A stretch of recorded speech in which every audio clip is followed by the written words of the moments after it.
Warangal GWMC ప్రధాన కార్యాలయం ముందు ప్రైవేట్ స్వచ్ఛ భారత్ ఆటో డ్రైవర్లు ధర్నాకు దిగారు. తమ సమస్యలపై ఎన్నిసార్లు ఫిర్యాదు చేసినా పట్టించుకోలేదని ఆటో డ్రైవర్లు ఆందోళనకు దిగారు.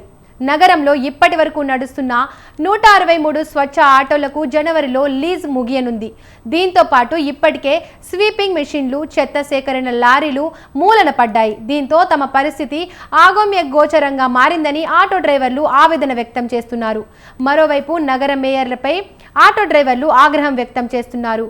కమిషన్ల కోసం కొత్త ఆలోచనలు చేస్తున్నారని ఆరోపిస్తున్నారు.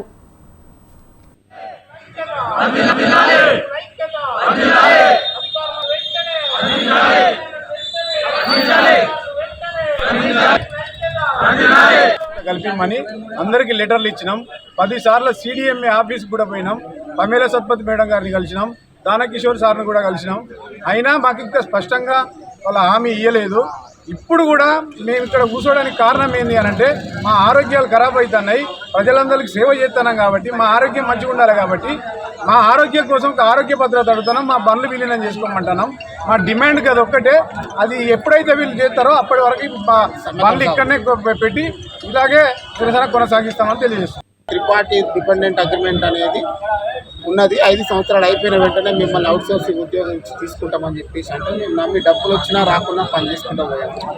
ఇప్పుడు మాకు 5 సంవత్సరాలలో కట్టాల్సిన బండ్లది EMI ఒకటి ఉంటుంది బ్యాంకు. ఆ బ్యాంక్ EMI వాళ్ళు 60 నెలల్లో కట్టాల్సింది 76 నెలలు అయినా కట్టకపోవడం వల్ల అది సివిల్ స్కోర్ అనేది -0కి పోయి మాకు బ్యాంకు డిఫాల్టర్లను చేసి రోజు బ్యాంకు వాళ్ళతో విపరీతమైన టార్చర్ వల్ల మేము అసలు ఒక ప్రైవేటు లోన్ తీసుకున్నా కూడా అన్ని ఫోన్లు రావు. అన్నిసార్లు ఫోన్లు చేస్తూ మాకు బ్యాంకులు కూడా ఇబ్బందులకు గురి చేసినా కూడా సరే మేము నెట్టుకుంటూ వస్తూ ఉన్నాము. ఇప్పుడు మాత్రము 5 సంవత్సరాలు అయిపోయిన వెంటనే మేము తీసుకుంటామన్న అధికారులు ఇప్పుడు ఒక 1 ఇయర్ ఎక్స్టెండ్ చేస్తాము, ఆ తర్వాత తీసుకుంటామన్నారు. మళ్ళీ 1 ఇయర్ అన్నారు, ఆ తర్వాత తీసుకుంటామన్నారు. ఇప్పుడు మళ్ళీ 1 ఇయర్ అన్నారు, కేవలం 3 నెలలకే ఎక్స్టెండ్ చేశారు. దానివల్ల ఆంతర్యం ఏంటి సార్ అని మేము అడిగితే వాళ్ళు మీరు డిసెంబర్ నుంచి వెళ్ళిపోవాలి, మీకు డిసెంబర్తో అయిపోతుంది, మేము తీసుకునే పరిస్థితి లేదు అన్నప్పుడు వాళ్ళు బండ్లు తెచ్చుకునే ఆలోచన లేకపోతే ఏం ఆలోచిస్తున్నారో మాకు తెలియదు. మేము అభద్రతా భావంతో ఉద్యోగం మీద అభద్రతా భావంతో ఏంటి అసలు మేము ఎన్ని రోజులు పనిచేసినా కూడా వస్తున్న వీళ్ళు అంటున్న విధానం ఏంటంటే 3 నెలలు ఎక్స్టెండ్ చేసినా 3 నెలల తర్వాత వాళ్ళ బండ్లు వస్తాయి.